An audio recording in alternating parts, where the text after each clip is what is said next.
Assalamualaikum warahmatullahi wabarakatuh. Nama saya Muhammad Arbi Abdillah dari kelas 10 TJKT 1, absen 22. Di sini saya akan mempresentasikan materi konektivitas antar ruang dan waktu. Ruang dan interaksi antar ruang. Pertama-tama pengertian ruang. Ruang adalah tempat di permukaan bumi secara keseluruhan maupun sebagian yang digunakan oleh makhluk hidup untuk tinggal. Ruang satu dengan lainnya berbeda, memiliki karakteristik masing-masing baik tanah, batuan, dan sebagainya.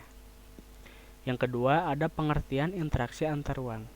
Interaksi antar ruang merupakan proses timbal balik yang berpengaruh terhadap tingkah laku baik langsung maupun tidak langsung.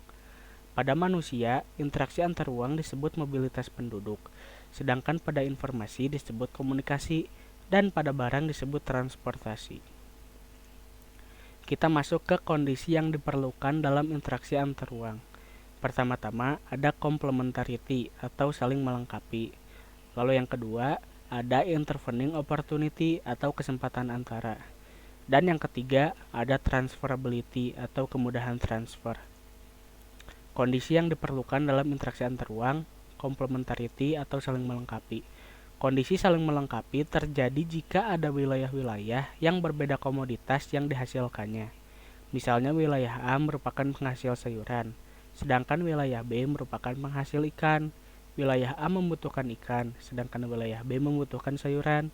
Jika masing-masing memiliki kelebihan atau surplus, maka wilayah A melakukan interaksi dengan wilayah B melalui aktivitas perdagangan atau jual beli. Berikut contoh gambar saling melengkapi antar wilayah dengan sumber daya yang berbeda. Yang kedua, ada intervening opportunity atau kesempatan antara. Kesempatan antara merupakan suatu lokasi yang menawarkan alternatif lebih baik sebagai tempat asal maupun tempat tujuan. Jika seseorang akan membeli suatu produk, maka ia akan memperhatikan faktor jarak dan biaya untuk memperoleh produk tersebut. Contohnya wilayah A biasanya membeli ikan ke wilayah B. Namun diketahui ada wilayah C yang juga penghasil ikan. Karena wilayah C jaraknya lebih dekat dan ongkos transportasinya lebih murah, para pembeli ikan dari wilayah A akan beralih membeli ikan ke wilayah C. Akibatnya interaksi wilayah A dengan wilayah B melemah. Berikut di bawah ini contoh gambarnya. Lalu yang terakhir ada transferability atau kemudahan transfer. Pengangkutan barang atau juga orang memerlukan biaya. Biaya untuk terjadinya interaksi tersebut harus lebih rendah dibandingkan dengan keuntungan yang diperoleh. Jika biaya tersebut terlalu tinggi dibandingkan dengan keuntungannya, maka interaksi antar ruang tidak akan terjadi. Sebagai contoh, seseorang akan menjual sayuran dari wilayah A ke wilayah B. Namun, jalan menuju wilayah B mengalami kerusakan sehingga tidak bisa dilalui. Akibatnya, orang tersebut tidak jadi menjual sayuran ke wilayah B. Berikut ini contoh gambarnya. Lalu ini ada dampak interaksi antar ruang, yaitu pertama-tama terpenuhinya kebutuhan hidup masyarakat. Lalu pusat pertumbuhan menjadi lebih maju. Dan yang ketiga ada penggunaan lahan berubah atau alih fungsi lahan. Yang keempat, mata pencaharian penduduk berubah. Yang kelima, sarana dan prasarana berkembang. Selanjutnya, perubahan sosial budaya. Dan yang terakhir, perubahan jumlah penduduk. Pengaruh perubahan ruang dan integrasi antar ruang di benua Asia dan benua lainnya. Interaksi antar ruang dalam bentuk perpindahan penduduk dari desa ke kota. Interaksi keruangan adalah konsep yang memberikan gambaran mengenai adanya kondisi saling mempengaruhi dan ketergantungan antar komponen ruang muka bumi, baik antara faktor alami, faktor alam dengan manusia, alam dengan kondisi sosial budaya, maupun antar faktor sosial. Interaksi antar ruang dalam bentuk perpindahan penduduk dari desa ke kota. Di Asia sendiri, perubahan ruang terlihat dari alih fungsi lahan. Banyak daerah di Asia berubah menjadi daerah perkotaan. Perubahan tersebut mendorong terjadinya interaksi antar ruang dalam bentuk perpindahan penduduk dari desa ke kota. Pada tahun 2015, sekitar 47% penduduk Asia tinggal di daerah perkotaan. Berikut ini adalah negara di Asia yang memiliki penduduk kota lebih dari 50%. Yang pertama, ada Singapura, lalu Unit Emirat Arab, dan juga Brunei Darussalam, Korea Selatan, Jepang, dan juga Saudi Arabia. Lalu ini adalah negara di Asia yang memiliki penduduk kota kurang dari 50%. Yang pertama ada India, Thailand, Myanmar, Laos, Vietnam, Bangladesh, Mongolia, dan Nepal. Kita masuk ke dampak interaksi keruangan bagi desa. Yang pertama ada dampak positif. Dampak positifnya yaitu semakin meningkatnya produktivitas pertanian dan adanya teknologi tepat guna atau cara bertani yang lebih maju. Yang kedua ada semakin beragamnya orientasi mata pencaharian dari yang hanya berorientasi pertanian berkembang menjadi industri yang memanfaatkan hasil pertanian atau agroindustri seperti kopi, tapioka, minyak goreng, dan lain-lain. Lalu ada perluasan jalur jalan desa ke kota dan peningkatan jumlah kendaraan bermotor telah menyangkau daerah pedesaan sehingga hubungan desa ke kota semakin terbuka. Yang keempat, pengetahuan desa menjadi meningkat karena banyak sekolah yang telah dibangun di desa.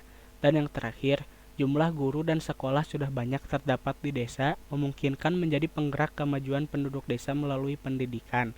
Angka buta huruf penduduk desa semakin berkurang.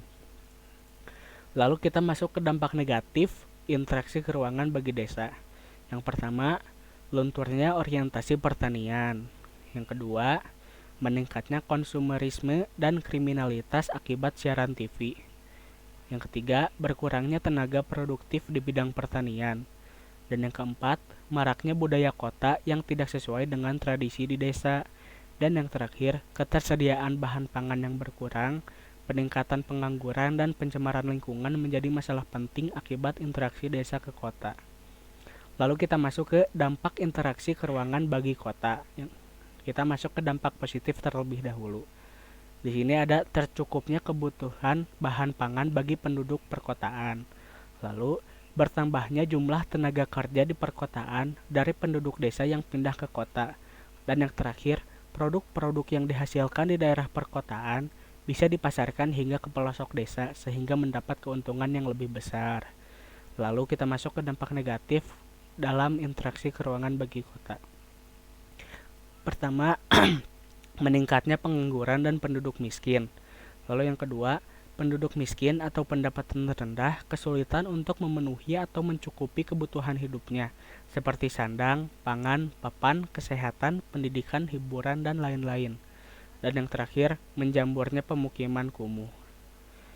Interaksi keruangan dalam bentuk perpindahan penduduk antar negara dan antar benua. Kita masuk ke pengaruh interaksi keruangan biasa terjadi antar negara dan antar benua. Jarak yang jauh kini tidak lagi menjadi hambatan dalam melakukan interaksi berkat kemajuan teknologi informasi dan komunikasi serta transportasi. Peristiwa di suatu negara dengan cepat dapat disaksikan oleh para penduduk negara atau benua lain. Lalu, pengaruh antar negara dapat berubah pengaruh atau dapat berupa pengaruh ekonomi, sosial, budaya, dan politik. Kita masuk ke pengaruh interaksi antar ruang terhadap kehidupan ekonomi. Interaksi antar ruang dapat terjadi karena adanya kehidupan yang salah satunya adalah kebutuhan akan barang dan jasa yang tidak mampu diproduksi oleh suatu negara. Sebagai contoh, Indonesia mengekspor rempah-rempah atau teh, kopi, karet, ikan, pakaian ke Amerika Serikat. Lalu Amerika Serikat mengekspor kedelai, gandum, kapas, disodium karbonat, susu, pesawat terbang atau helikopter, dan kertas ke Indonesia. Lalu kita masuk ke pengaruh interaksi antar ruang terhadap kehidupan sosial. Yang pertama, interaksi sosial antar manusia yang memiliki kehidupan sosial berbeda kemudian terjadi. Lalu, interaksi tersebut dapat terjadi dengan saling bertemu atau melalui media komunikasi. Dan yang ketiga, kehidupan sosial dapat berubah karena adanya pengaruh dari interaksi tersebut. Sebagai contoh, adanya wisatawan dari negara lain yang datang ke Eropa. Kita masuk ke pengaruh interaksi antar ruang terhadap kehidupan budaya. Kemajuan teknologi komunikasi sangat mendukung interaksi budaya secara tidak langsung. Peristiwa budaya dari suatu masyarakat dengan mudah dapat disaksikan oleh masyarakat di daerah yang berbeda. Budaya tersebut kemudian mempengaruhi budaya masyarakat yang menyaksikannya. Sebagai contoh, model rambut dan gaya berpakaian Blackpink dengan cepat ditiru oleh banyak masyarakat di negara lainnya atau di benua lainnya. Kita masuk ke pengaruh interaksi antar ruang terhadap kehidupan politik. Dinamika kehidupan politik suatu negara juga tidak lepas dari adanya interaksi dalam bentuk komunikasi antar wilayah atau antar negara di dunia. Peristiwa politik di suatu negara dapat mempengaruhi kebijakan politik di negara lainnya. Sebagai contoh, pertikaian atau konflik antara Israel dan Palestina mempengaruhi kebijakan pemerintah Indonesia dalam melakukan hubungan dengan Israel maupun Palestina. Indonesia menjalin hubungan dengan Palestina, tetapi tidak menjalin hubungan dengan Israel. Bentuk support Indonesia terhadap Palestina antara lain. Yang pertama, ada dukungan politik untuk kemerdekaan Palestina. Yang kedua, bantuan finansial. Pada Juli tahun 2020, Indonesia memberikan 36,5 miliar untuk Palestina. Dan yang ketiga, ada pengembangan kapasitas. Dan yang terakhir, pengaruh interaksi antar ruang terhadap bidang pendidikan. Dalam perkembangan berikutnya, banyak negara menjadi semakin memperhatikan pendidikan. Banyak negara berkembang mengirim pelajar dan mahasiswa ke negara-negara maju. Meningkatkan kualitas sumber daya manusia di negara-negara berkembang. Negara maju juga banyak yang menyediakan fasilitas beasiswa bagi negara-negara yang masih berkembang.